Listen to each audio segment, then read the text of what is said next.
গল্পটির শুরু রাধাগঞ্জ নামের একটি গ্রাম থেকে, যেখানে অঞ্জলি, শেফালি, অনুরাধা, মাধুরী আর পায়েল নামের 5 বোনের জন্ম হয়েছিল। পায়েলকে জন্ম দেওয়ার পরই ওর মায়ের মৃত্যু হয়, আর কিছুদিন বাদে ওদের বাবাও মারা যান। ওই 5 বোনের মধ্যে অঞ্জলি সবার থেকে বড় ছিল, তাই অঞ্জলি কাজ করে সবার ভরণ পোষণের দায়িত্বটা নিজের কাঁধেই নিয়ে নিল। কিন্তু এত ছোট বাচ্চাকে কেই বা কাজ দেবে?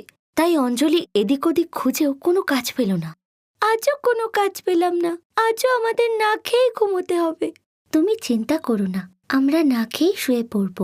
আমরা দুজন তো ঘুমিয়ে পড়বো রে শেফালি, কিন্তু বাকিদের কি হবে? পায়েল তো এতটাই ছোট যে ও কিছুই জানে না। দিদি, আমরা তো খুব ছোট, তাই আমাদের কে কাজ দেবে? এর চেয়ে বরং আমরা নিজেরাই কিছু করি। আর কি করব শেফালি? আজ গ্রামের লোকেরা বলা বলি করছিল যে গ্রামে নাকি একটা বড় জাদুকর আসছে, আর জাদু দেখতে হলে নাকি টিকিট কিনতে হবে।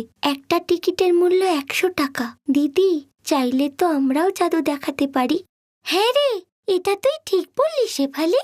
এরপরে অঞ্জলি নিজে থেকেই কিছু জাদুর কৌশল শিখে নিল, আর এদিক ওদিক ঘুরে ওর জাদু সবাইকে দেখাতে লাগলো। জাদু খেলা দেখতে কে না ভালোবাসে, তাই সবাই জাদু দেখার পর অঞ্জলিকে পয়সা দিতে লাগলো, আর ওই পয়সা দিয়ে অঞ্জলি সংসার চালাতে লাগলো। এইভাবেই সময় কাটতে লাগলো, আর 5 বোনও বড় হয়ে গেল, আর 5 বোন মিলে জাদুর খেলা দেখাতে লাগলো। সারাদিন ধরে 5 বোন এদিক ওদিক ঘুরে জাদুর খেলা দেখাতো, আর সন্ধেবেলায় তারা বাড়ি ফিরে অঞ্জলির হাতেই সমস্ত উপার্জনের টাকা দিয়ে দিত। 5 বোন একে অপরকে খুবই ভালোবাসত।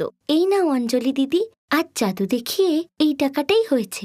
হ্যাঁ, আমারও যে অতটা হয়নি।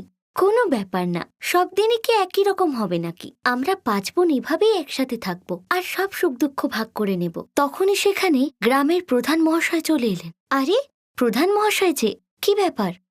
আসুন আসুন, বসুন। মা অঞ্জলি, আমরা গ্রামবাসীরা সবাই তোমাদের নিজের মেয়ের মতো ভালোবাসি। মা, তোমাদের যে বিয়ের বয়স হয়ে গেছে, আর তোমাদের মা বাবা তো বেঁচে নেই, তাই আমরাই তোমাদের নিজের মেয়ের মতন করে বিয়ে দিয়ে দেব। বিয়ে করে সংসার কে না করতে চায় বলুন, কিন্তু আমাদের কে বিয়ে করবে? মা, আমরা তোমাদের সেটাই বলতে এসছি। আমার কাছে তোমাদের জন্য খুব ভালো একটা সম্বন্ধ আছে। এখান থেকে অনেক দূরে একটা গ্রাম আছে, রতনপুর গ্রাম। ওখানে বিমলা নামের এক মহিলা থাকেন। ওনার 5 ছেলে আর 1 মেয়ে, আর উনি ওনার 5 ছেলের জন্য মেয়ে খুঁজছেন। এখন তোমাদের যদি কোনো আপত্তি না থাকে, তাহলে আমি বাকি কথা বলতে পারি। সম্মতি তো আছে প্রধান মহাশয়, কিন্তু আমরা যে এদিক ওদিক জাদুর খেলা দেখিয়ে উপার্জন করি, আমরা পণ কোথা থেকে জোগাড় করব? ওসব নিয়ে চিন্তা নেই মা, আমরা গ্রামবাসীরা চাঁদা তুলে তোমাদের বিয়ের জন্য পণের ব্যবস্থা করব।